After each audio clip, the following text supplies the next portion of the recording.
niwasaidie kidogo. Walisahau pia kuweka shares.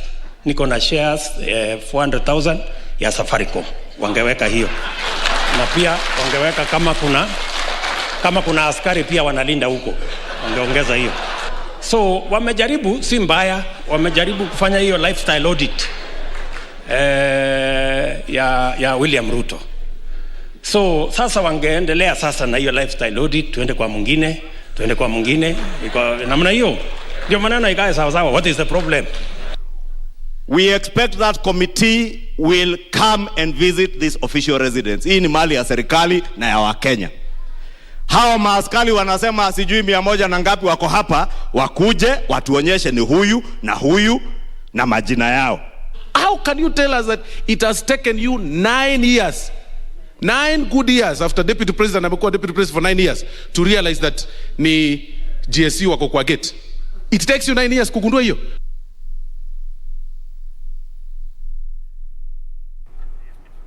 Still on politics, where the opposition leader Raila Odinga says the Building Bridges initiative has taken a break and will be revived at the right time. Speaking after meeting leaders and business community from Meru, Raila said his plan for the country is anchored on national unity and economic recovery, which will benefit all.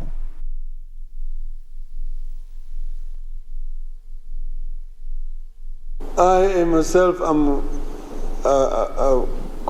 convinced that BBI had a solution to our problems. And we just say we put it on the side right now, but we will ensure that it is implemented. We will ensure that it is implemented for the good of our people. There are some of it which were not even constitutional amendments, like in putting up a fund, a youth fund, which the youth can be able to go and borrow from without having to pay any interest for 7 years, so that they're able to start up new ventures. That is something that can still be implemented. And then the word fund is also not illegal. They are not be declared illegal by any court. The Youth Council are not been declared illegal. So those aspects of BBI, which we can salvage and bring through Parliament, we are going to continue that journey. We have said, although the courts somehow declared the end of the road for BBI, the journey of BBI must continue, through other ways.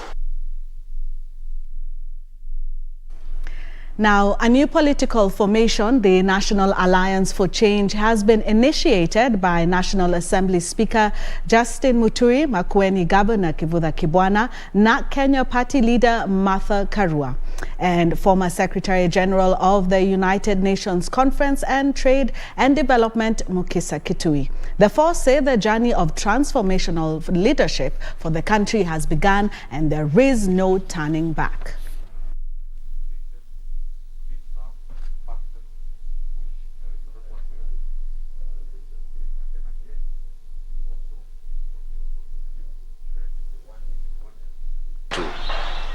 Tutaendelea kujitafutia, lakini lazima tujenge nguzo mpaka wakati mmoja bila kuwekwa kwa rumu na kuelezwa mkitoka hapa mseme mmefuata huyu.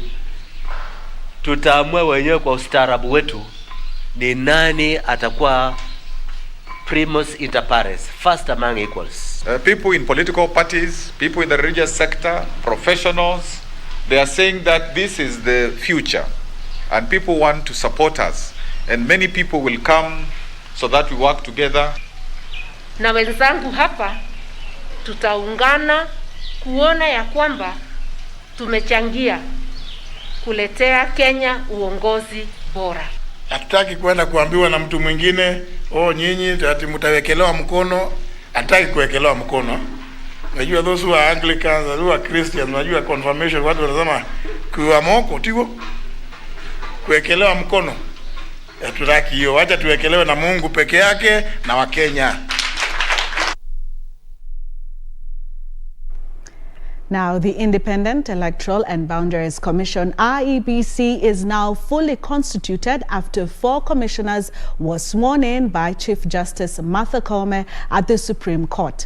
President Uhuru Kenyatta gazetted the appointment of the 4 on Wednesday after the National Assembly approved their nomination. The brief ceremony was conducted by the Chief Registrar of the Judiciary, Ann Amadi. After 3 years of suffering a quorum hitch, the Independent Electoral and Boundaries Commission, IEBC, is now fully constituted. This is after Juliana Cherera, Francis Wanderi, Irene Masit and Justus Abonyo took oath of office as commissioners in the Electoral Agency during a ceremony presided over by the Chief Justice Martha Koome. The hitch was triggered by the exit of 4 commissioners, including IEBC Vice Chairperson Consolata Nkatha, Commissioners Paul Kurgat, Margaret Mwachanya and Roslyn Akombe, who resigned after the 2017 general election. The High Court earlier in the day declined to give orders stopping the swearing-in of the 4 commissioners following a petition that had been filed citing public interest, adding that the commissioners can proceed with their mandate and directed the petition to be heard later. Therefore, we now join Chairperson Wafula Chebukati and Commissioners Abdi Guliye and Boya Molu in office. Ben Troinjue, Prime Edition. Remember, later we do have an exclusive interview with Chief Justice Martha Koome that will be coming up shortly. It's 100 days in office, so you do not want to miss out on that. Now, moving on, counties are protesting a move by the government to control over 60 billion shillings pension funds for employees in devolved units. Through the Council of Governors, the counties claim Lab Trust and the county pension funds are not state entities or agencies to warrant state control, as per circular issued by the head of public service. The governors hold that Lab Trust and county pension funds do not fall in the purview of the state corporation or agencies to warrant the control of the national government. Lab Trust and CPF do not receive, spend or manage any funds from or on behalf of the national government to warrant the pervasive control and directions embedded in the badged directives. According to the governors, Lab Trust scheme was established under the Local Governments Act, which transitioned to the County Government Act 2012, and the national government has no business seeking control. The national government is not a sponsor or member of Lab Trust or CPF to warrant the pervasive control and direction embodied in the expunged directives. The county bosses said the national government is not a sponsor of the 2 funds to seek control over. In any case, the governors say the fund is amongst the best managed in the country, drawing trustees from various fields, and are not ready to cede it to the national government. And sponsors of Lab Trust and CPF. Further, the trustees do not have a judiciary duty to obey directives issued by the Cabinet Secretaries, the State Corporations Advisory Committee, or any other agencies of the national government. It is disheartening to note the continuous direct decision and subjective decision by the national government and the state agencies to muscle the interests of the counties and the county, state and public servants that are in the counties. And now to education matters, where Education Cabinet Secretary George Magoha has called on chiefs and their assistants to scale up the search for students who are yet to report to school. Speaking in Busia County at Esirisia Secondary School in Matayo Sub-County, Magoha said day public secondary schools had enough space to accommodate all Form 1 students. Busia County attained an 88% admission rate in Form 1 transition.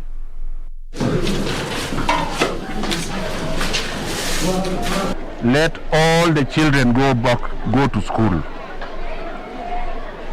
as we address the infrastructure problem. We have continued to address the infrastructure problem, but it may also, you may also know that up to 47% of all schools in the country are not filled to capacity.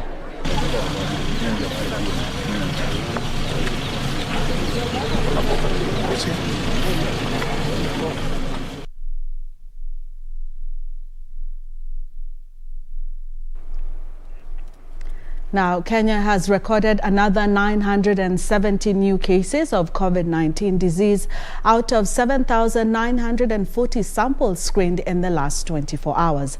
The new figures represent a positivity rate of 12.2%. Unfortunately, 7 more deaths have been recorded.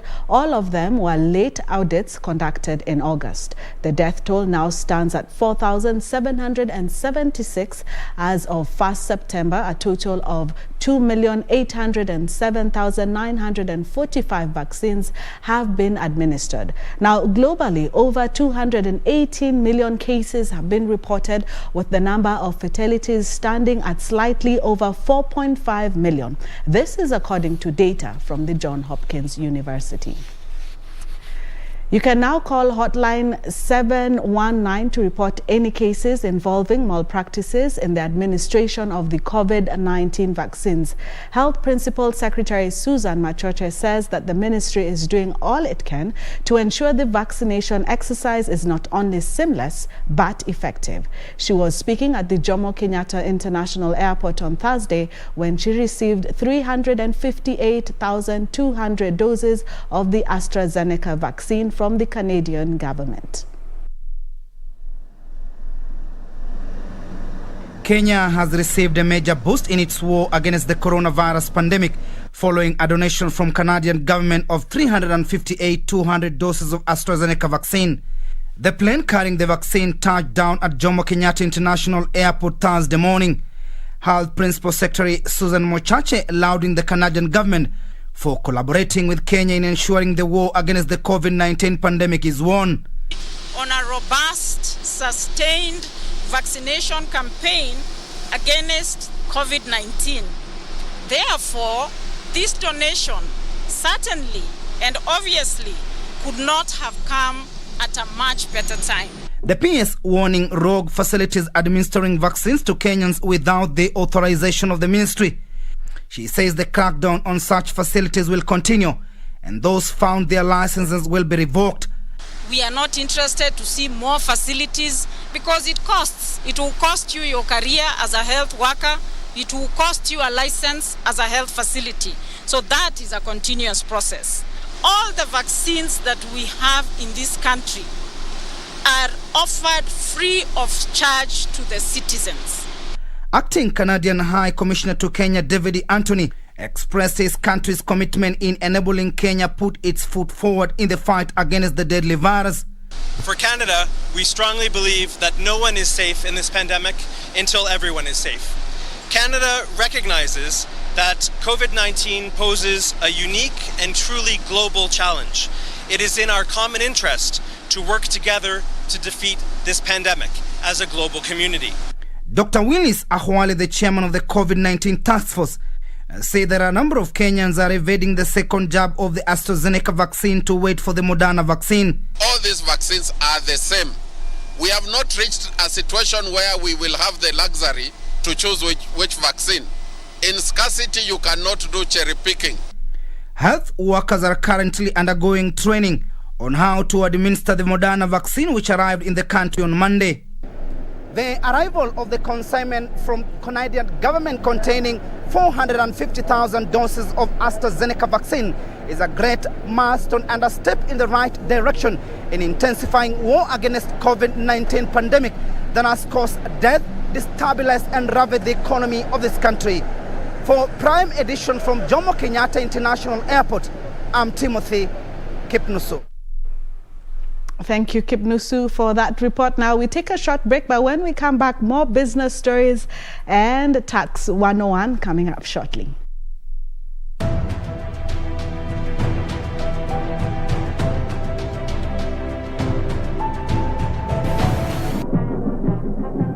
Tarehe mosi Juni mwaka 1963, Kenya ilijinyakulia serikali ya ndani kutoka kwa Uingereza. Na hapa mwaka 1975 wananchi wanaisherehekea. Baadhi ya watu wengi waliofika Uhuru Park kwa sherehe hizo alikuwa makamu wa rais Bwana Daniel Arap Moi, mawaziri na wageni wengi mashuhuri.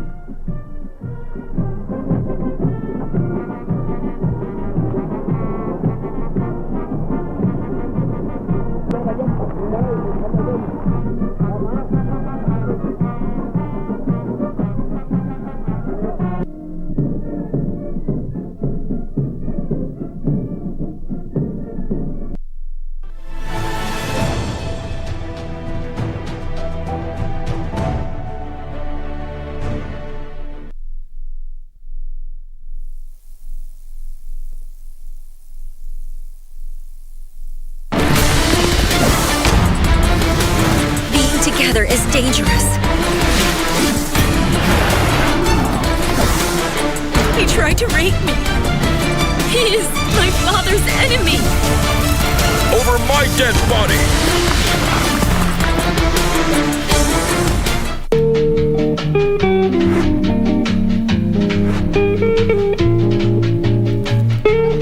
Uliniona? Ukiusa? Abana. Thank you very much. Sina swali lingine. You can get out, please. Mimi na hata hatujuani. Ninaingilia wapi? Kusema kweli mheshimiwa. Huyo mimi simjui hata nilimwonea tu police station. I don't know her. Kuna mahali uliniachia mtoto wewe? Hapana. Thank you very much. Unaleta kielele hapa ya nini? Si wewe uko na wivu na baby face. Exactly.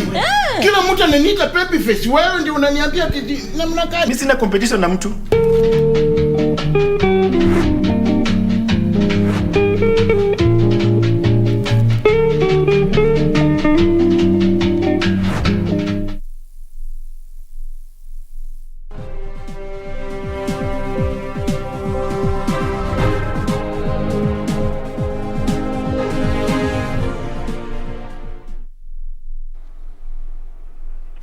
Now, welcome back.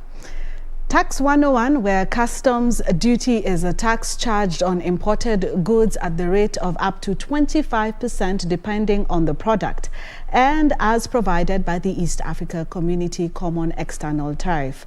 As Carol Njenga reports in this week's episode of Tax 101, some products termed as sensitive, such as sugar and rice, usually attract a higher customs duty of more than 25%. Customs duty refers to the tax imposed on goods when they are transported across international borders. Customs duty is assessed based on the customs value of the item and in accordance with the rates provided by the East African Community Customs Management Act 2004, VAT Act 2013, Excise Act 2015, and any other levies imposed by the government. Customs valuation is based on the price actually paid or payable for the imported goods. Kenya applies tariff based on the International Harmonized System of Product Classification and applies duties and tariffs of the East African Community Common External Tariff. The rates for customs duty vary, with 0% for raw materials and capital goods, 10% for intermediate goods, and 25% for finished goods. However, for products defined as sensitive items as listed in the Schedule 2 of the EAC Common External Tariff, attracts higher import duty. For instance, sensitive products such as sugar attract 100% duty, 75% for rice, 60% for milk and cream, cheese and other dairy products, and 50% for woven fabric. However, a different rate of duty can be prescribed depending on the agenda concerning certain industries. As an importer, in addition to paying import and excise duty, there are other applicable levies such as value-added tax at the rate of 16%, an import declaration fee of 3.5%, and the railway development levy of 1.5% on the customs value of goods. It is important to note that importing any commodity into Kenya, an importer will have to enlist the services of a clearing agent who will now get the import documentation through the Kenya Customs electronically, and now from there he will manage to clear your goods. Caroline Njenga, Full Prime Edition. Now, unregulated third-party credit information providers such as digital lenders should sign up to a new code of conduct by the end of the year to continue doing business in the country. This is according to the Credit Information Sharing Association of Kenya, that says the new code will address issues related to data quality, customer centricity, and consumer protection. Details of this and other stories in our business roundup. The Central Bank of Kenya data indicates that participating digital lenders were about 50 between 2020 and 2015. By 2019, the number increased to 2,600, then reduced below 2,000 as a result of the Apex Bank receiving complaints from Kenyans reporting exploitation by unregistered digital lenders. People have complained that, of course, you are aware about how the data in the phone book is being misused. Others have complained that the lenders threatens them that if you don't pay by this date, I'm putting you to the CRB. I'm pushing you to the CRB. That is harassment. Meanwhile, Roads Cabinet Secretary James Macharia says dualling of Kenol Marwa Road will be complete by the end of this year. While on an inspection tour of the road, Macharia said the government plans to complete upgrading and rehabilitation of 7,000 kilometers of roads across the country by the end of next year. Coming from Nyeri, they can actually have the dual carriage. We strengthen the old road, and therefore we have a dual carriage starting from December this year. Elsewhere, there was a 12.7% decrease in the overall tax contribution by the banking industry in 2020 to 104.8 billion shillings due to COVID-19 disruptions, and the government reduced corporate tax and pay as you earn. Banks are projecting an increase in non-performing loans due to a suppressed business environment caused by COVID-19 pandemic. Economy experienced a depressed performance and the quality of assets, with provisioning for loan losses increasing by 47.5% to 198 billion from 134 billion in 2019. And herders in the northern frontier are said to be trained on disease surveillance and proper breeding practices in a bid to improve the quality of animals produced. The training is part of efforts aimed at increasing herders' earnings through increased livestock production. The issue with animal health and disease management across all the counties, and to the extent that we can better livestock keepers in their ability to identify diseases and do the corrective, take the corrective measure. Finally, the Bank of Kigali PLC has cut COVID-19 related loans on a moratorium to 4.1% of its gross loans from 47% as out of June this year, signaling a strong recovery for the lender. The bank, whose shares are cross-listed on both the Nairobi and Rwanda stock markets, reported a 41.5% increase in the first half net profits to $22.9 million, driven by a 28.2% growth in interest income. You recall that we had a second wave of COVID in the first half of the year. We also had a second wave of COVID towards June. And because of this, we had the 2 lockdowns imposed by government that were constraining economic activity. But we are of the view that our clients, our communities have learned to operate and live under this COVID environment. Benson Rioba reporting for Prime Edition. Taking a short break, but sports is coming up shortly. We have a story for you on the Harambee Stars. See you soon.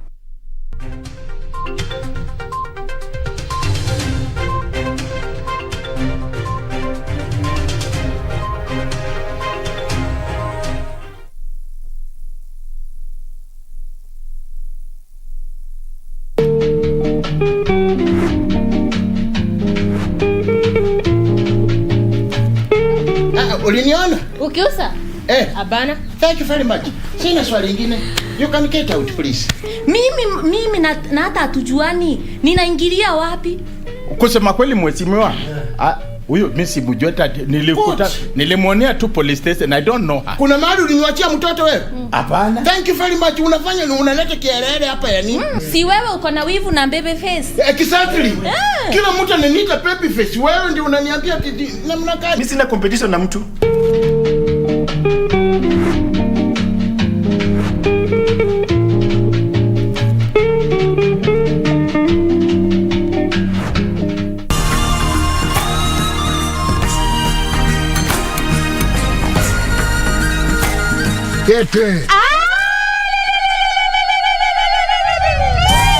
This week on Zurura, we visit a tribe rich in heritage and culture. Travel to one of Africa's largest markets. I love the variety. And take you through winding rapids. And of course, that's all coming right up on Zurura. Find your adventure.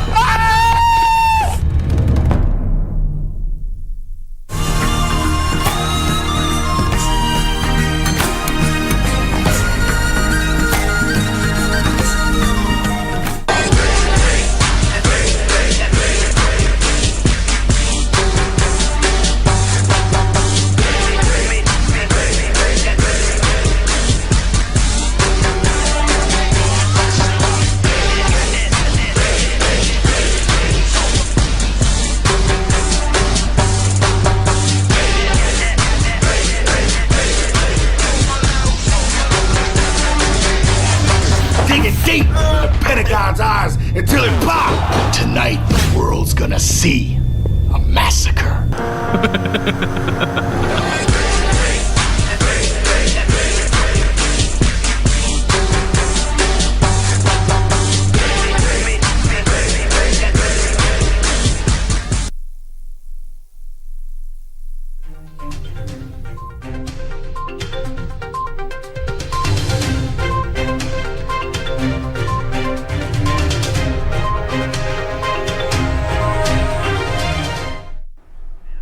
Well, I'd introduced a story on the Harambee Stars. We do have it on our website, but I won't be sharing that story right now. For now, we're going for our exclusive interview, and this is it. Exactly 100 days ago today, Kenya made history when it swore in its first ever woman Chief Justice. How is Chief Justice Martha Koome's journey so far at the helm of the country's judiciary? Sarafina Robi is in a one-on-one interview with CJ Koome, the President of the Supreme Court. And after that, we'll say goodnight. Indeed, a very good evening, and thank you for joining us. I'm Sarafina Robi, and today we get to speak to the 15th Chief Justice of the Republic of Kenya and the 3rd under the 2010 Constitution, the Honorable Chief Justice Martha Karambu Koome. Welcome on KBC Channel 1 News. Thank you very much, Sarafina, for inviting me to your show. Thank you very much for having me today. Indeed, and congratulations, and also thank you for giving us the first television interview as the Chief Justice of Kenya. Thank you. You know, this is KBC, is the voice of Kenya. It's the TV that we interacted with in the 60s. So I'm excited to give you this first show as the first television station, because I think you deserve it. Yes. Well, thank you very much. Now, on getting the news of your nomination and when your name was forwarded to the President, there were so many reactions in the country. At this particular time, where were you and what was your first reaction on getting this news? Well, Sarafina, this is a job I applied for with my entire soul and body and spirit, ready to serve Kenyans.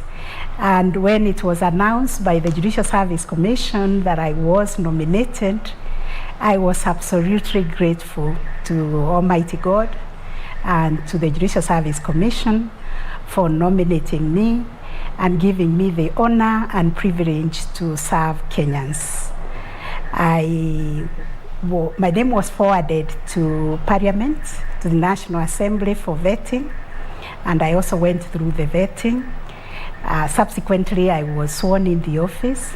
So I continuously remain grateful to Kenyans. They have encouraged me. They have wished me well.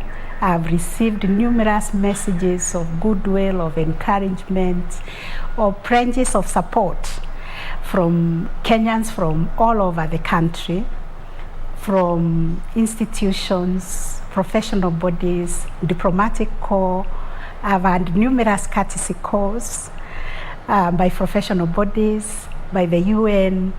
I really cannot count them, religious organizations. They have come here to pray for me. My colleagues in the judiciary, in the Supreme Court, judges, magistrates, judiciary staff, outpouring of support and messages of encouragement. And that has really embodied me that Kenyans accept my leadership, they accept me, and they are ready to work with me, because justice cuts across everybody. And it is indeed the responsibility of everybody to feel like they have something to contribute towards enhancing the cause of justice, towards strengthening the judiciary.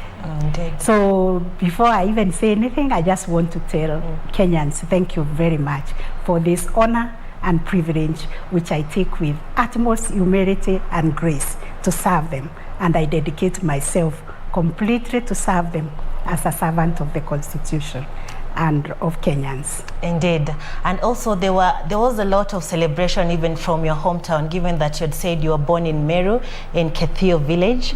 Could you please paint for us a picture of your upbringing that shaped you into what you are today? Very rich upbringing. And this is something I tell Kenyans, because as you know, I have a background of supporting children. I'm a champion for children's rights. I'm a defender of children's rights.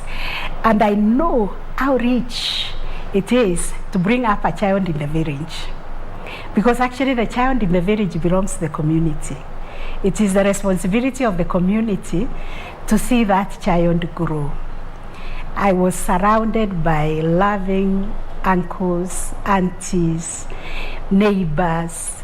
My grandfather, very, very encouraging, used to call me all manner of pet names.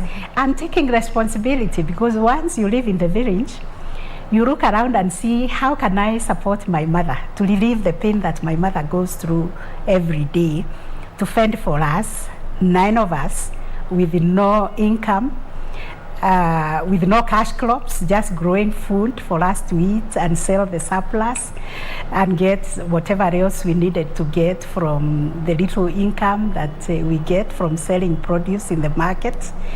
Very rich life that makes you very responsible. And my mother, who was very prayerful woman. So I understand the role played by religion in bringing up our children, because it tells us what not to do, how to be responsible, how to be disciplined, how to listen to your parents. So, you know, it's a very rich upbringing that I had in Kethio village. I'm very, very proud of that life. I don't think I would have been who I am today were it not for that upbringing that I experienced as a child.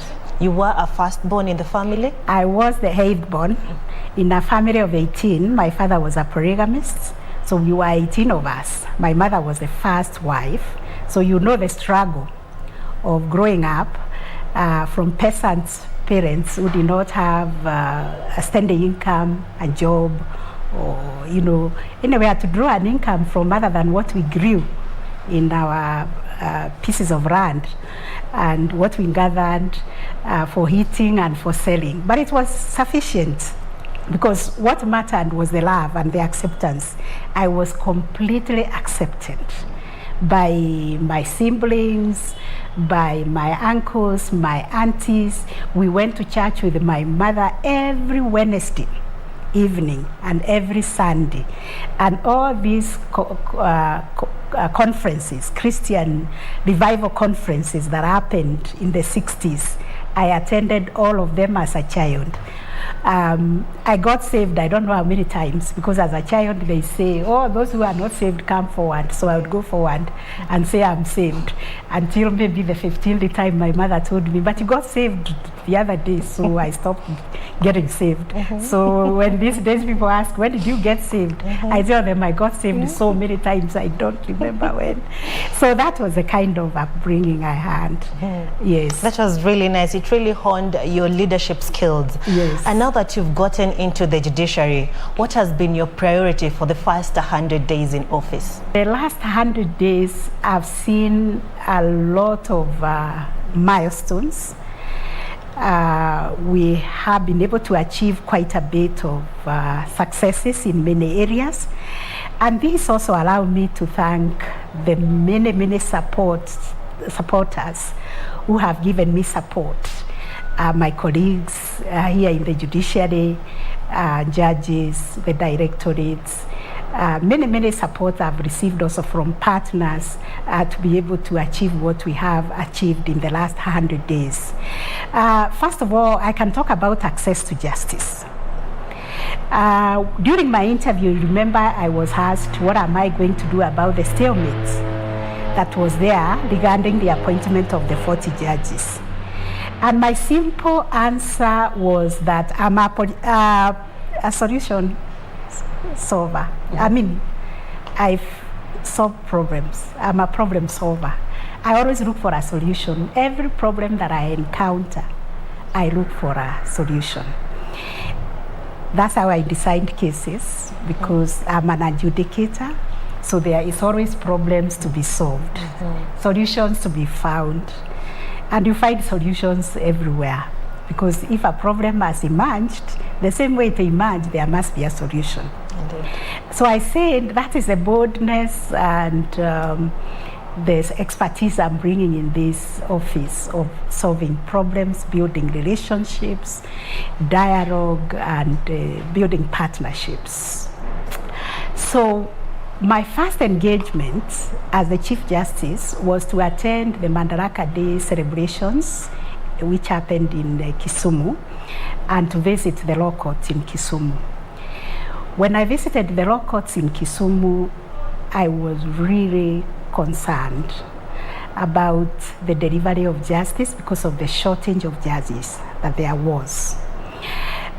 We, for instance, had one Environment and Land Court judge covering 3 counties to hear land and environment disputes. And you know, they are emotive. I was taken around the registries. The Court of Appeal had been closed in Kisumu for 2 years because of shortage of judges. And that was the same case in Mombasa and in Nyeri. Appeals are ready for hearing, but they cannot be heard because there are no judges. So litigants are frustrated, they are coming to court, there is a cost to it, because you know some litigants really struggle to access justice. Somebody has probably sold their livestock, a goat or a cow, to be able to raise money to file a case, even to instruct a lawyer, or even to get transport to come to court. So when I came back, I asked for the file from Judicial Service Commission. And I realized that in July 2019, 40 names were forwarded to the President for appointment into the office of judge. There were 11 judges of the Court of Appeal and 20 judges of Environment and Land Court and Employment and Labor Courts. And I said, let me write a letter to His Excellency the President asking for an appointment to discuss generally the administration of justice. And I listed 3 things in that letter. I said, let's discuss about the appointment of the 40 judges. Let us discuss the institutionalization of the Judiciary Fund, and also the budgetary allocation for the judiciary. The letter went. I was pleasantly surprised. In less than 2 days, there was a Gazette notice announcing that 34 judges have been appointed. I was very happy and I thanked the President, but it was bittersweet. As you know, 6 of them were not gazetted. And I continued to plead that let also the 6 be appointed. But for the time being, what has the 34 judges done in ensuring there is access to justice? The Court of Appeal now has 18 judges. So our bench in Mombasa and in Kisumu is hearing matters. We have 3 benches here in Nairobi, 1 dedicated to criminal appeals. We have 1 bench that can now go to Nyeri and go to Nakuru to hear appeals. So we have reduced the pressure of cases that are waiting to be heard in the Court of Appeal. The Environment and Land Court received 18 judges. They have been sent to 8 new counties to deliver justice there, to hear cases there. Counties of Kwale, we have Vihiga, which did not have a judge before, Nyamira, and all of them, 8 new counties now have ELC judge. So we are accessing justice to Kenyans, And as far as I'm concerned, for me, the appointment of 34 judges within my first month in office is a great milestone. We continue to ask and plead that even the 6 be appointed in office, because I don't see what prejudice is being suffered. There are judges, there are outstanding judges who are already serving in the High Court. One is a magistrate serving and another one is a registrar. And I trust that within the shortest time, they will also be sworn in office so that this stalemate can be cleared and we can move on to recruit more judges, because we need about 20 more judges of the High Court in office. So that is one thing I've done. The small claims courts is also another game changer. As you know, it was established 2 weeks before I came in office. And what I've done since I've come in office is to support the small claims court. The jurisdiction of that court is 1 million shillings. But what is very unique about that court is that cases are earned and completed within 60 days. It touches and appeals to so many Kenyans. Kenyans in businesses, somebody who is owed money here and there, someone who has been involved in a personal injury matter, accident, personal injury claim of less than $1 million, they prefer to go to that court because they'll get justice in 60 days. So this is a court that is needed everywhere. And when I looked around, I saw there is a lot of infrastructure development in Nairobi metropolis by the NMS under General Bandi. So I put a request that where you're building hospitals, can you also build for us more claims court? And that was received very positively. And we have been allocated land in 5 locations in Nairobi to build the small claims courts. The plans, the buildings have been approved, including furniture. They are procuring the services of construction, and I'm told it will take only 60 days when they start, and we'll be launching those small claims courts in Fuata Nyayo, in Mathare, Dagoretti, Embakasi, and Kasarani. So instead of people having to travel that way to come to Milimani small claims courts, they can access those small claims courts in those places. We have also engaged with the county of governors because you know justice is required all over the country. Even people outside Nairobi require small claims courts. And we are at advanced stages of seeing how this can be rolled out. In fact, Nakuru has already embraced the opening one very soon in Naivasha. And let me tell you, the statistics are just amazing. Just in the last 100 days, 1,200 cases have been filed in the small claims courts, and about 750 have been resolved. So really, this is what I call access to justice. And because I visited that court, is so dear to me at the Milimani Commercial Court, Magistrates Court. Building partnerships and collaboration with the other stakeholders, because justice doesn't belong to the judiciary alone, it belongs to everybody. It belongs to the Nairobi County. I went there and the road leading to the Chief Magistrate's Court was very bad. And I came here, I wrote a letter to Kena with a copy to NMS. I said, please make for us that road. I'm happy the road also to the small claims court, including the parking lots, are being repaired, being renovated, so we can easily access the small claims court. So my early days have been impactful in many ways. Yesterday, I had an engagement with our Director of Performance, and he was telling me within those 100 days, the number of cases that have been filed have increased by that 1%. And that is a mark of expression of confidence in my leadership. those are the ones of the director, they are not mine. But even the rate of completion of cases dealing with backlog, because backlog is a serious problem in the judiciary.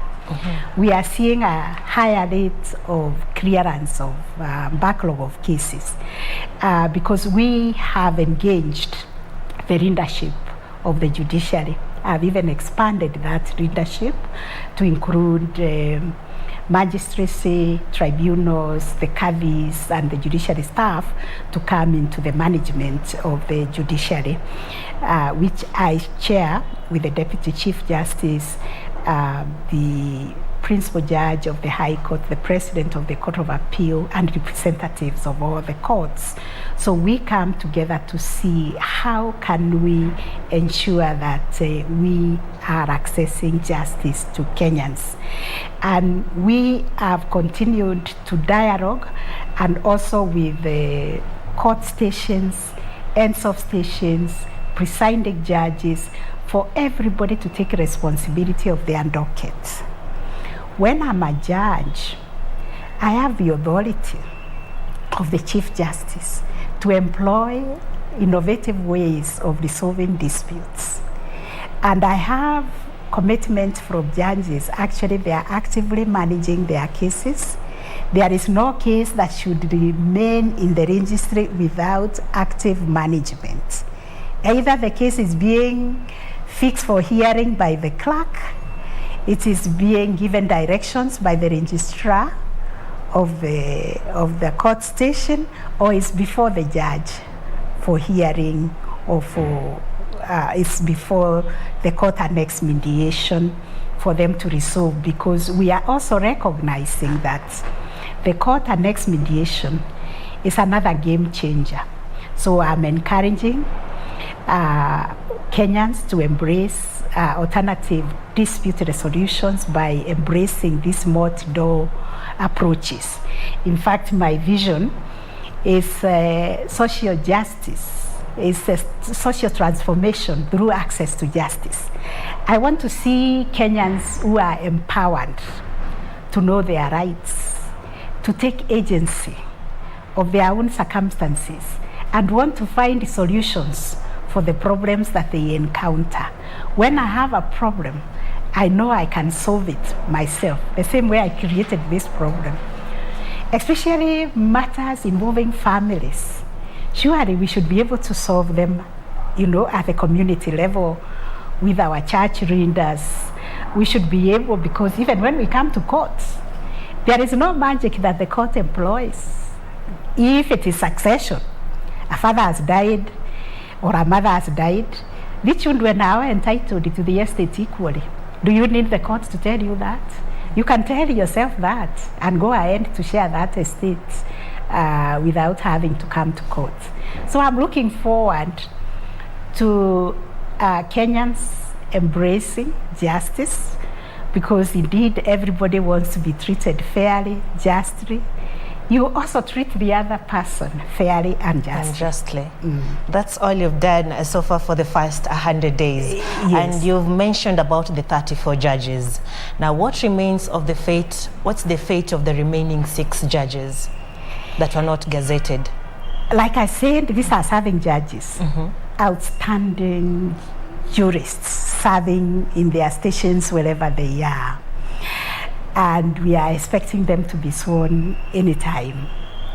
I cannot discuss that matter further. I think there are proceedings in court, other than just say that we are looking forward to them being sworn in anytime.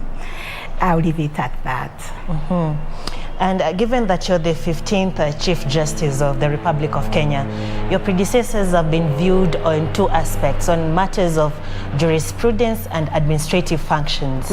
As you come in, how do you intend to gel the two to ensure that you succeed in both jurisprudence and administrative work as a Chief Justice? That law and responsibility of Chief Justice is defined in the Constitution.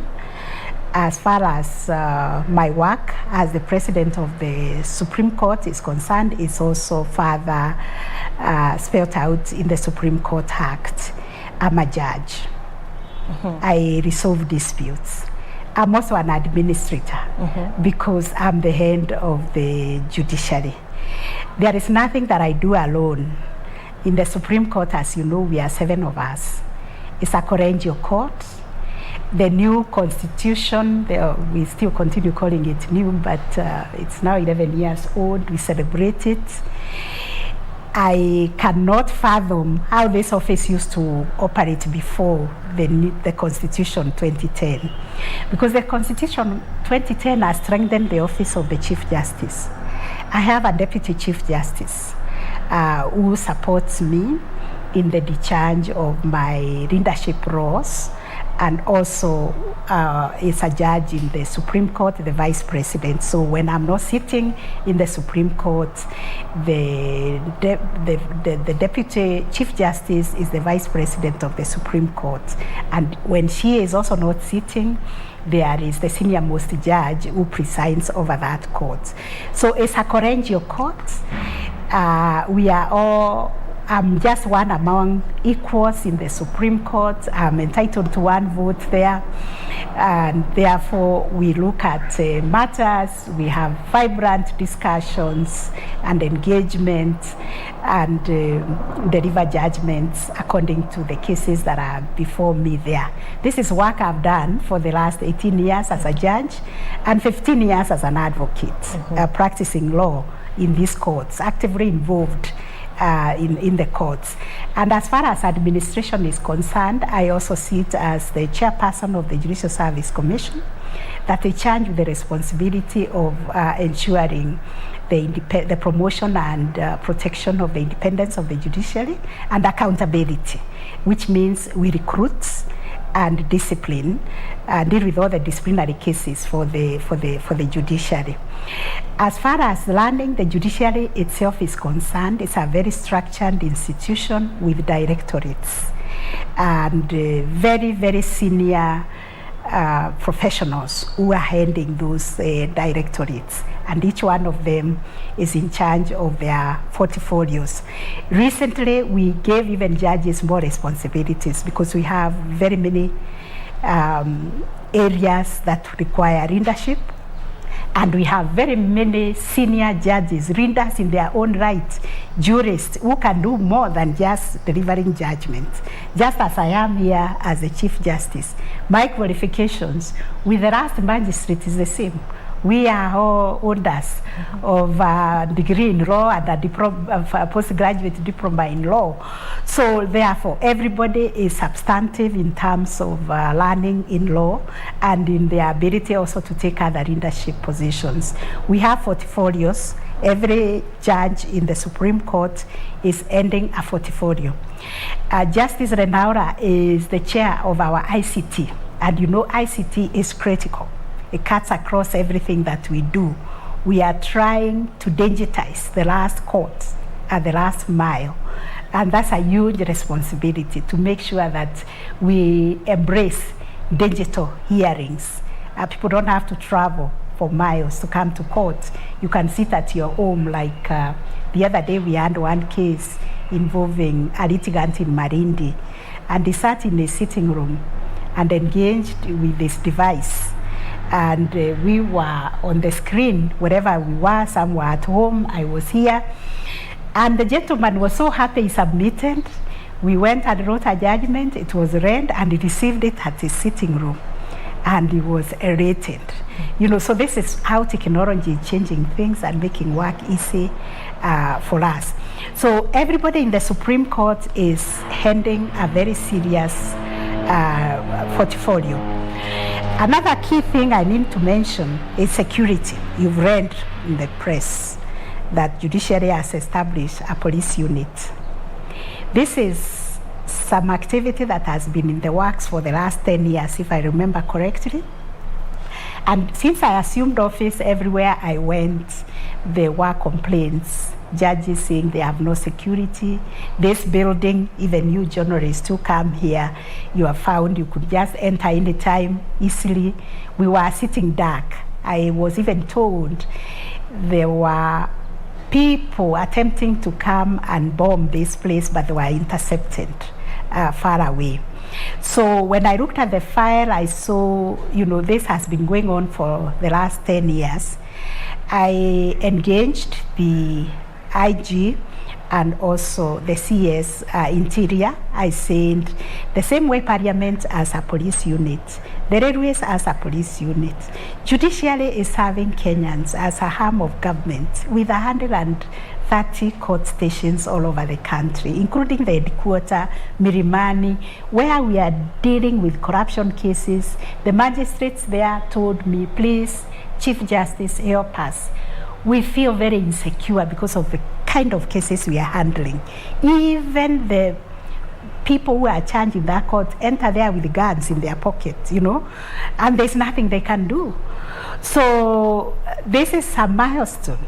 We've been able, through the leadership of Justice Ouko, who chairs the Committee on Security, to have a police unit now established in the judiciary with a senior Commissioner of Police leading that unit with 3,000 police officers deployed to us as our installations and others to give security to judges. Because of the nature of the work that they do, they require security. I have a big vision for this judiciary, and it's a vision that cannot really be realized by one person. It's a vision that needs support of everybody. Because I envisage a judiciary that is independent, that is completely well structured and well resourced in terms of money and in terms of human resource, that is serving Kenyans. Kenyans do not have to walk 175 kilometers to access justice, to access the nearest court. So I have a big dream which even scares me. But that's what it is said, that unless the dream is big enough to scare you, then it's not a dream. It's not a dream. So I have a big dream of what I envisage to be the judiciary of Kenya. Well, as we proceed, the next question was on the rulings that we are seeing in the judiciary. They seem to be hitting on the state. Is this a new order, or are you trying to hit back to the state? Wow, that's an amazing question, because we judges deliver our judgments or ruling according to the law, according to the facts that are before us. We've taken an oath of office to serve Kenyans, to deliver justice without fear or favor, and not to be influenced by anything else other than the law, the Constitution. It would be very unfortunate if any judge or magistrate wrote a judgment to hit at the government. That is unfortunate, and it cannot happen, because that is against the oath of office. And what will you say of the views of judicial activism? That is also another term which is being used in very unfortunate circumstances. Because like I say, I view a party who has been unsuccessful, disgruntled with the judgment. A litigant is expected to express their displeasure. They are human beings at the end of the day. So if I have come to court and I have lost the case, it goes, even in our African culture, nothing happens for nothing.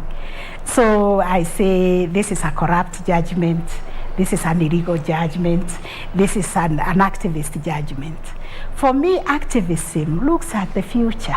It's futuristic, it's progressive, it underscores respect for human rights, because you are trying to say, let us not behave in the same manner, the status quo. Let us shift the paradigm to look at the future, the human rights, the space that allows everybody to have their freedom of expression, their freedom of owning property, their freedom of exercising their human rights in all its facets. So it's a term that has been twisted in a very unfortunate manner. If a party is dissatisfied with a judgment, let them say where the judge had. Did the judge not take into account the law? Did the judge not take into account the evidence? Did the judge, in concluding this judgment, arrive at the wrong conclusion? Then I go to the Court of Appeal and tell the Court of Appeal this judgment is illegal or cannot stand the test of the time. But there is no ground of appeal that this is an activist judgment. What is it? Yes. So I think we need to let Kenyans know when you are dissatisfied with a judgment, it is expected of you to feel unhappy and express yourself the way you want to express yourself, because this is a country with freedom of expression. But please engage the appellate so that you, at the end of the day, justice can be done, and you can feel like justice has been done. We were able to see arrest of 2 judges. Are there any protocols that have been put in place to ensure that if such an issue comes up, there's a protocol that is followed for arrest of judges? Yes, I'm happy you're mentioning protocols or guidelines, because that is what is required. Let me begin by saying and confirming that we judges, magistrates, we are not above the law. Even me, the Chief Justice, I'm not above the law. But we have the responsibility of guarding. We are the guardians of the Constitution. We are the guardians of our democracy. We are the guardians of the rule of law and the respect for human rights. We resolve disputes. So this is a very heavy responsibility that has been given to a judge. It is the office of the judge. It is exercised by a judge. It is exercised by a magistrate. So you are dealing with this magistrate or a judge who carries that heavy responsibility as the custodian of the very Constitution. And you are dealing with this judge who is capable of being in conflict with the law, who can take bribe or commit other criminal acts, being drunk and disorderly, because we are human beings at the end of the day. But when you come to arrest a judge from their chamber, when they are writing a ruling and ready to go to court and deliver, it doesn't engender trust and confidence in the judiciary, because judiciary is independent. So this is what we are saying. If a judge is in conflict with the law, just the same way you cannot go and arrest an MP who is about to go to the chamber for debate, or even raid the State House to arrest the president, the court, the judge's chamber is also a temple of justice. But it's not a temple of justice also to be misused by exchanging bribes in the chamber. We have the code of conduct. We have the Judicial Service Commission that is vested with the authority to deal with disciplinary matters. When you are arresting a judge or a magistrate, you have to remember this is the defender of the Constitution. And there is this other part which has been in conflict with the law. So come to the Judicial Service Commission and say, look, we have this evidence. Judicial Service Commission will call the judge or the magistrate, show them, and then if it discloses that an offense is demonstrated, then they can take the process. But the process is not to drag this judge to the police station to rock them, because judges are not running away. I mean, where is the judge running away from, surely, even if you take their statement and let them go home? But you see, the procedure of arresting and putting people in custody, you have to put them in that cell. It's of course meant for Kenyans, but this is a judge who is dealing with these other same people there. So this is why we are saying, please, let us dialogue, let us debate, let us discuss, and find a way of coming up with a guideline that guides the police on how to deal with the judges and magistrates to protect the dignity of the office of a judge or a magistrate, in that they are the guardians of the Constitution because of this other role that they play. So when that happened, there was a hue and cry because the judges, magistrates felt intimidated, felt like their independence is being interfered with. And there was also a hue and cry from members of public, this is interference, this is eating back. So what we did as the Judicial Service Commission, we called the CS, Interior, and the Inspector General for a dialogue. And we had a very successful dialogue where we came up with a committee that is going to work on this guideline. I believe when the guideline is ready to be discussed with Kenyans, it will be brought to Kenyans to discuss and say how would they like a judge or a magistrate dealt with, because there is this principle of coordination, collaboration, consultation, and the participation by Kenyans before any decision or policy is made that affects them. So this is what I'm working towards, because when I came in office, I know very many arrests had happened before. I did not hear this hue and cry. Chief Justice, what are you saying? I said, why are you bombarding me now? Is it because I'm a woman? I said, I look for solutions. And the solution I'm looking for is this protocol guideline that will bring this to an end once and for all. Yes. And how soon should we expect it? They are working on it. The committee is in place. We gave our nominees from Judicial Service Commission. I believe in the next few months they will tell us how far they have gone, because they must consult Kenyans. Yes. Okay, and they say that a chain is as strong as its weakest link. Yes. And one of the problems that you've always had in the judiciary is corruption. Yes. How are you dealing with that at the moment? Yes, corruption is a big problem in the judiciary and in the country. It is a stigma, it is a challenge everybody talks about, and everybody is looking for solutions.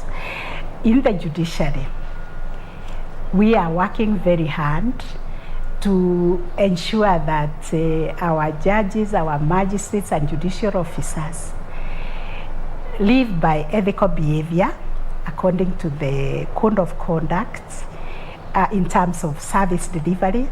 And we tell Kenyans, and I even take this opportunity to tell Kenyans, please don't bring us bribes. Don't bring judges bribes. Nobody should take a bribe to give you a service. You are entitled to this service because at the end of the day, we get a salary for the work that we do. So nobody should be facilitated in any way, because we are the Kenyans ourselves who perpetuate bribery by going to give bribes. Then the corruption cases that are here, as I said in my assumption of office speech, judiciary is not a parking lot for corruption cases. We need to expeditiously finish that backlog of cases. And we have given ourselves by December. We have looked at the systems and whatever may be impeding our delivery of justice there. You realize we work with others. You cannot succeed alone, because you need the police, the IG, and the DCI to collect credible evidence, to prepare the witnesses, and the DPP to prosecute those cases. You depend on others. And we recognize during this time of Corona, we have also been slowed down, because those cases, they have so many witnesses and so many accused persons charged in one charge. So if you have 26 accused persons during this Corona time, where would you put them? Because they will come with their lawyers, they will come with the witnesses. You will probably need a dome tent to conduct those proceedings. So we acknowledge there has been an interruption because of the pandemic, but we have had meetings. I personally have had meetings with the anti-corruption court magistrates to find out what support the Office of the Chief Justice can give them to be able to discharge their mandate there. And as the National Council on the Administration of Justice that brings all of us together, the actors in the administration of justice, we came together and we all agreed that we need to finish those cases, especially those cases which have been there for 5, 6, 7 years. It's actually an embarrassment. And with my interaction with the judges and the magistrates in our leadership meetings, nobody wants to have in their docket a case that is more than 5 years. Everybody wants to succeed, everybody wants to deliver, everybody wants to be efficient. So we are looking at systems that we can bring, especially technology, helping them with the recording of proceedings. They ask for a device that can be able to transcribe and record proceedings, and we are working towards giving them that because it takes a lot of time. In those cases, you find volumes and volumes of documents being produced. You find many, many witnesses in one case. So we understand the problems that they are encountering, but we are working very, very hard to make sure that we respond to the expectations of Kenyans to deliver justice expeditiously. No one wants to come to court year in, year out. Even the accused person, they get tired of coming to court for 7, 8, 9 years. You are coming to court. Yes. Well, those changes are going to need funds. Yes. And in August, in the month that has just ended, an agreement between the Judiciary and the World Bank came to an end. Yes. Where does it leave the Judiciary? How are you going to manage and move forward? Yes, indeed, we are very grateful for that support we had from the World Bank that assisted the Judiciary in many ways in constructing so many courts outside of Nairobi. In fact, when I came to office, that contract was to end on 31st of July. Another milestone is we were able to put up a case for the extension of the contract, which was extended up to 31st of October, which means that by the time they leave on 31st, most of the construction will be done. In fact, 98%, if not 100%, they will deliver 28 court stations that are being built under that JPIP program. We have entered into negotiations for JPIP Phase 2 because, as you realize, we have so many needs. When I'm talking about what we have achieved in the last 100 days, I'm also looking at the big programs that we have to undertake, like building the Judiciary Training Institute. As you know, we were given notice to leave our premises in Muthaiga, where we were leasing. That premises was bought by another entity.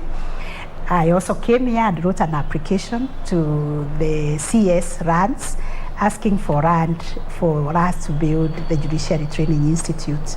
And I'm happy to report to Kenyans, we were given 55 acres of land in Gong after Shade to build a world-class judicial training academy where we can train judges, magistrates, judicial staff, because training is very central for us to continuously embrace the new ways of working, look at how we are performing, sharpen our skills, both in jurisprudence. We want our judges to really be the leaders in jurisprudence, and jurisprudence that is indigenous, jurisprudence that tells us how to solve our own cases in our own unique way.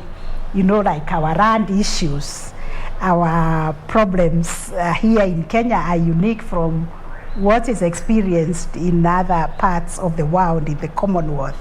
So this indigenous jurisprudence that is people-centered, justice that appeals to us because we understand it, is you know, to where we are going, the direction where we are going. Mm-hmm. Yes. And even though the agreement has been extended, there are also talks of operationalizing the Judiciary Fund.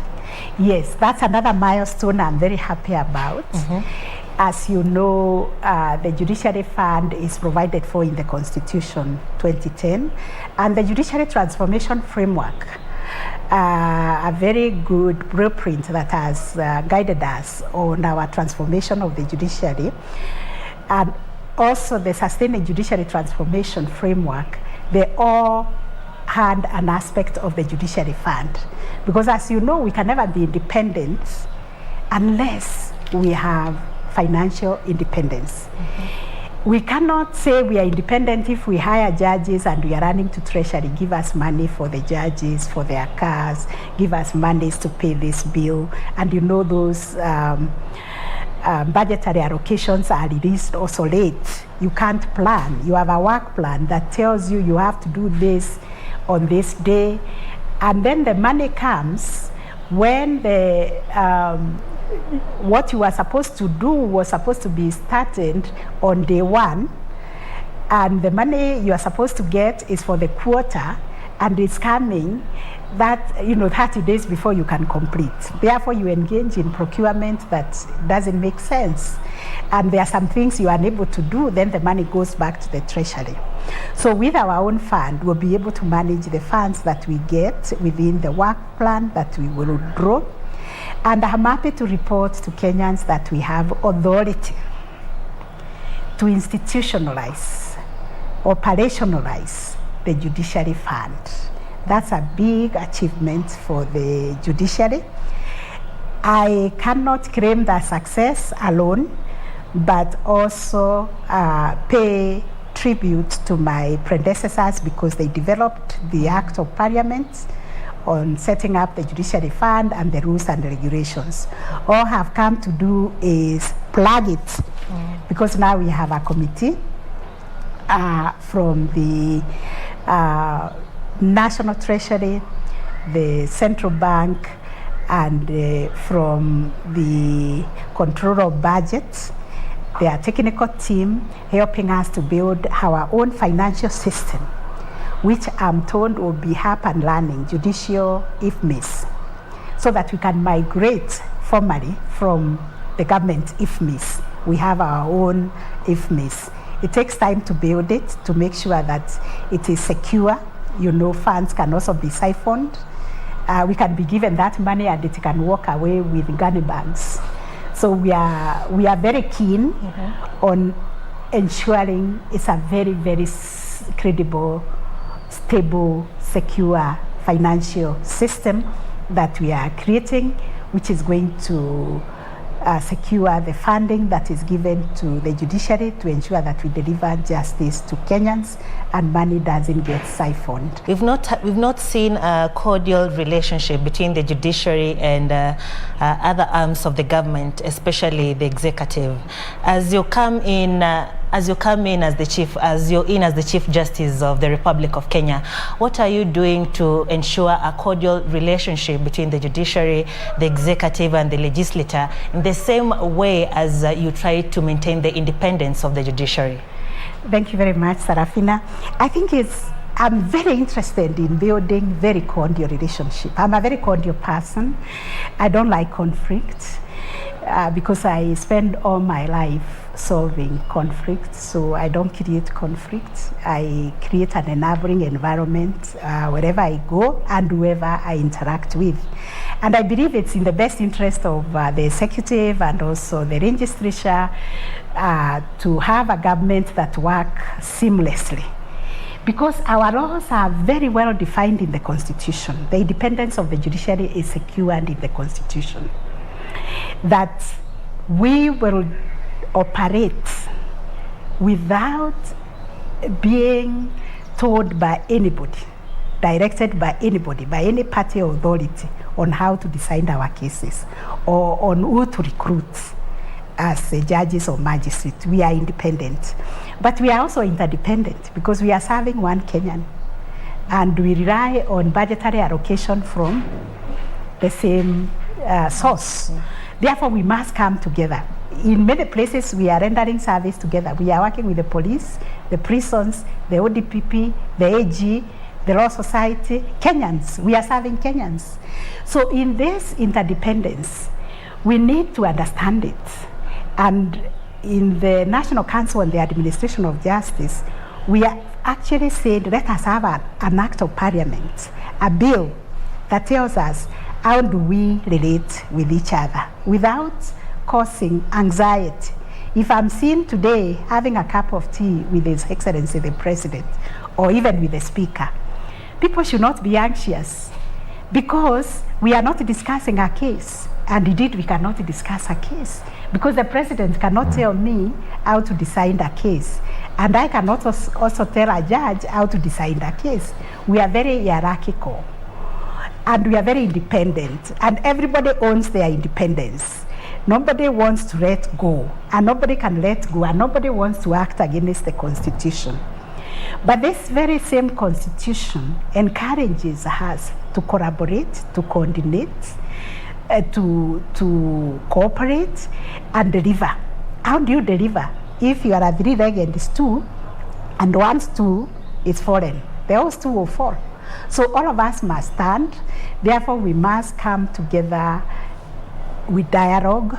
If there are challenges in the administration of justice, they ask me, what are you doing to speed up the delivery of justice? Kenyans are queuing up to us MPs, telling us our cases have been delayed, telling us, people are experiencing injustices of many, many forms.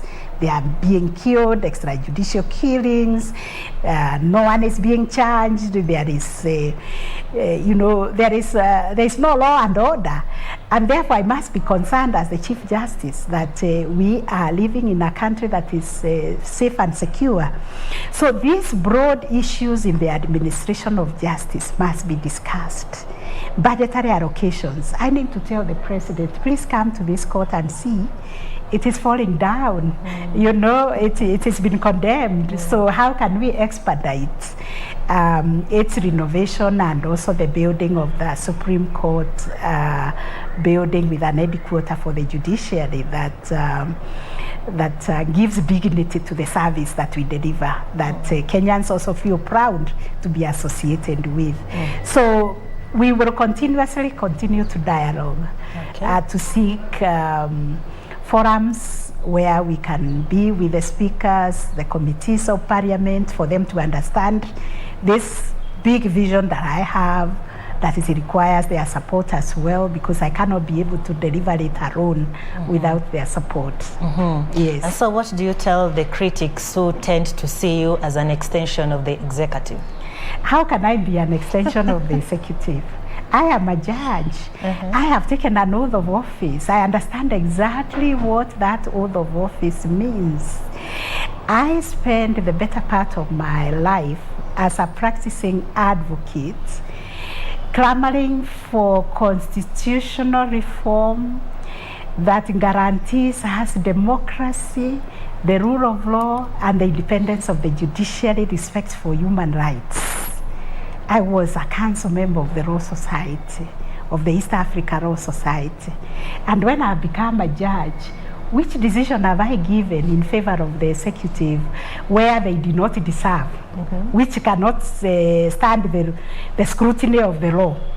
So therefore, I think that is not true. It's not true. It is not true, and it cannot be true. Okay. Yes. And you've also seen a legislative initiative to change the composition of the JSC. What is your view on that?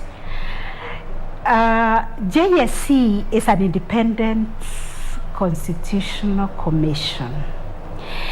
The commissioners who serve in the Judicial Service Commission have a security of tenure. If you have to remove a commissioner, you have to go through a rigorous process of they have been unable to perform their functions, or they have misbehaved, they have committed an offense, and therefore they are not suitable to be commissioners. And then you set up a tribunal to investigate and find out whether those allegations are true. So the Judicial Service Commission is ring-fenced by the Constitution. They have their security of tenure guaranteed by the Constitution. And they are representative. We have representatives of the Law Society. We have the representatives of the judiciary, or the courts, the magistracy, the High Court, and the Court of Appeal and the Supreme Court. we have the representation of the executive and also the members of public. So I don't know what kind of law reform that can be brought. It's a constitutional reform. Reducing the number. And the constitutional reform that you are probably having in mind is within the BBI, which is a live matter in court, is sub judice. I cannot be able to comment on it. Yes. Okay. And the other day we marked or we celebrated the 11th anniversary of the 2010 Constitution. Yes. And you also participated in the clamor for constitutional review of the 2010 Constitution. How effective are you seeing the Constitution being implemented, or are we rushing it now that we tend to propose amending sections of the Constitution? I actually participated in the clamor for the reform of the previous Constitution. When I was an advocate and when I was the chairperson of the Federation of Women Lawyers. This new Constitution 2010 found me as a judge. Okay. As a judge, I'm independent, I'm impartial, I can't take a position on whether you need to reform it or not, because these are disputes that will come to me as a judge to decide. So the only way I can interact with them is when they come to me as a dispute to resolve whether we need to reform or not. But in terms of the gains of the 2010 Constitution, they are numerous. That Constitution is transformative. One, it has transformed the judiciary. The judiciary under 2010 Constitution and the previous Constitution is not the same. We are completely independent, and we are moving towards complete independence when we get our budgetary allocation. Judges are independent. The society itself has also benefited a lot. Devolution, which everybody is celebrating, is as a result of this 2010 Constitution. Affirmative action, a society that embraces gender parity and gender inclusiveness, because the society is made up of men and women. There is something for everybody in that Constitution. Talk of children, there are phenomenal provisions in the Constitution that tells us how to protect and promote the rights of our children so that they can realize their full potential. Talk of the elderly, the marginalized, people with disability, the vulnerable groups, respect for human rights. Our Bill of Rights is the best in the world. So there is something to celebrate. But you know, 11 years is a short time to be able to say really it has all been implemented. But it's a lot of work in progress for us to continue focusing on the gains and how we never can undermine the gains we have made, but build on them. For instance, there were no women in the judiciary before the Constitution 2010. Those of you who are old enough, in 2012, when we joined the Court of Appeal, there wasn't a single woman. There were 13 men, judges of the Court of Appeal. So we came 5 of us to bring gender parity, because JSC is mandated by the Constitution to ensure that in all the recruitment, they take into account gender representation. So even women are now in the positions of leadership, courtesy of the affirmative action spelled out in the Constitution, and the 2/3 gender rule that requires every public body should embrace gender equality in their recruitment. So JSC is an equal opportunity employer now. In all the employment we do, we always ask ourselves, are we compliant with the Constitution? Yes. And speaking of the 2/3 gender bill, your predecessor gave an advisory for Parliament to on the same issue of the 2/3 gender bill. What is your stand in regards to his advisory opinion? Unfortunately, also I can't comment on that. It's a live matter in court. So okay. we'll just leave that one out. But my plea to all people in public positions, public offices, discharging a public mandate, the Constitution tells us what to do. To always look at the Constitution and ensure there is gender parity, because the society is made up of men and women, and nobody can say that we cannot get women to serve in any position. Women are there qualified. Yes, it's just that we have to be aware of it and sensitive about it. Yes. As we get to the end of the interview, what should Kenyans expect from you as the Chief Justice moving forward? Justice that cuts across all of us, because everybody wants justice. I want a Kenyan society that is aware of their rights, that can guard their rights, that carries the agency of knowing that I can also resolve my own disputes. I can also go to court. I can use the multi-door approaches that there are, especially in the families. I look forward to a society that does not thrive in conflict. We always look for solutions to resolve our conflicts ourselves. Just like the Bible says, if you have a conflict with a brother, try and resolve it. And if you can't resolve it, call another brother to listen and you resolve. This is the way we should live, a society that is really conflict-free. And now that we are going towards the general elections, it's just for Kenyans to see themselves as agents of justice. What I want to be done unto me, I also want to done to the other person.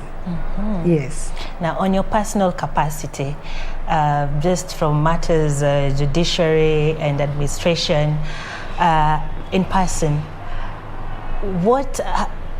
whom have you met in your life, or what book have you come across in your life that has greatly impacted you to be the person you are today? Yes, I've benefited from mentorship by very incredible Kenyans. My own mother, through discipline in everything that she did, commitment to hard work, and the total resolve to bring up her children in a godly way, a prayerful woman. You know, my siblings, my sister, but one who had a real impact on me when I was growing up is Professor Rea Marango. She got married early, just like I did. She went to school when she was already married with the children. She rose to be the first professor in East Africa, the chancellor of the university, one of the very big private universities we have, Nasarin. You know, a very loving wife and mother. So she inspires me in many, many, many ways. You know, for me to have looked at her from early age when I was a teenager, for her to have allowed me in a space to interact with her. She was in a very high position as a professor in the university. She and her husband and their children who had come from the US, who are speaking in American accent, and here I am with my Kimeru. But, you know, she allowed me in their space.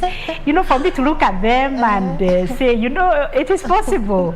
It is possible for me to go to school and distinguish myself and have a family and be a successful professional and, you know, be a happy family.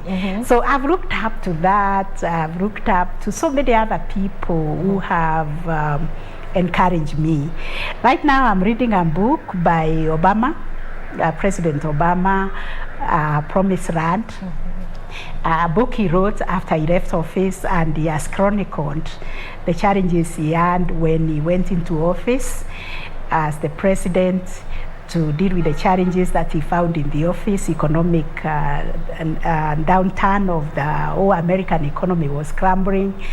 putting together a team of staff to help him.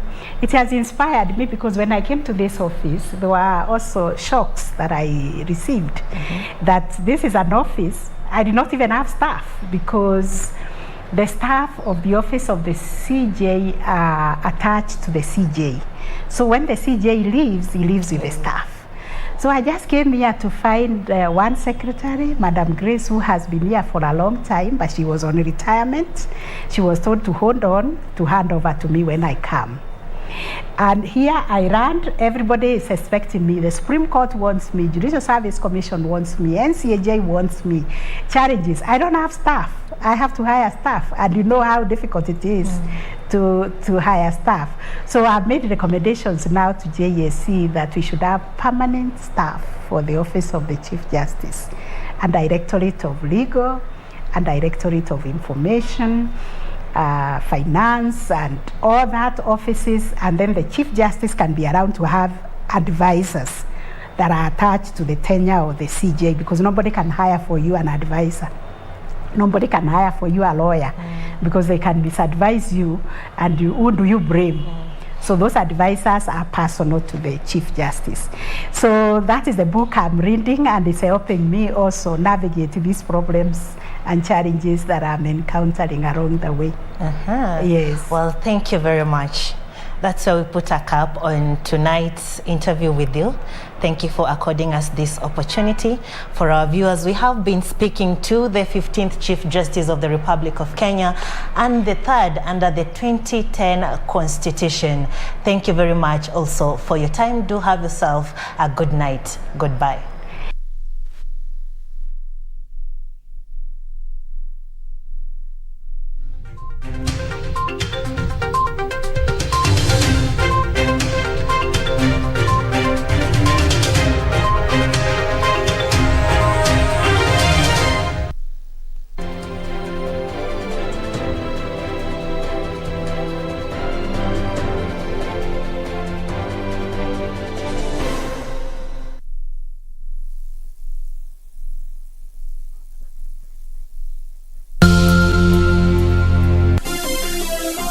Vera Beauty College. Vera Beauty and Fashion College, with branches in Nairobi, Eldoret, Thika and Meru. Did you know that we are a TVET approved institution? We offer courses in fashion design, interior design in soft furnishing, event decoration, flower arrangement, event planning, hairdressing, barbering and dreadlocks, beauty therapy, makeup, nail technology, spa massages, teaching skills, TOT, solo business management, and many more. Register now and visit our website on www.verabeautycollege.com. You can also call on 0725 923 550 Nairobi branch, 0728 087 689 Eldoret branch, 0722 227428 Thika branch, 0725 000-706 Meru branch. Vera Beauty and Fashion College, a TVET approved institution.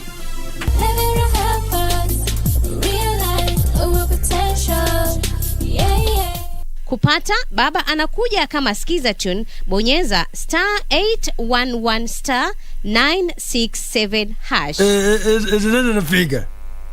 Nene napiga. Mimi sijapotea. Niko tu hapa. Mimi niko hapa kwa kuna tu mimi niko nakuja. Don't mind. Wacha tu sikate simu yako.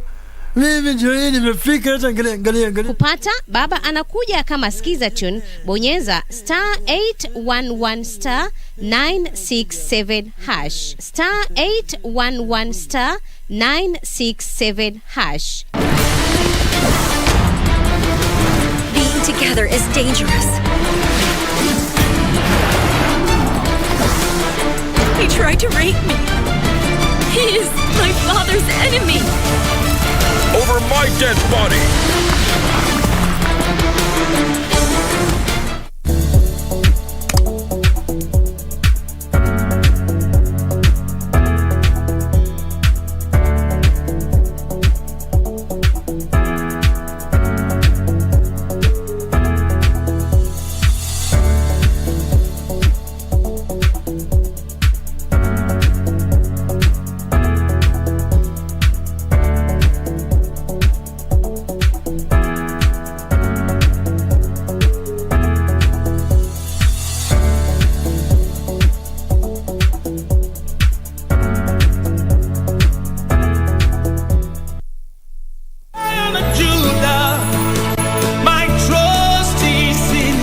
Jumapili hii kwenye runinga ya KBC, ungana naye Askofu Michael Wanderi wa kanisa la Christian Foundation Fellowship Kiambu kuanzia saa 1 hadi saa 2 asubuhi. Ningetaka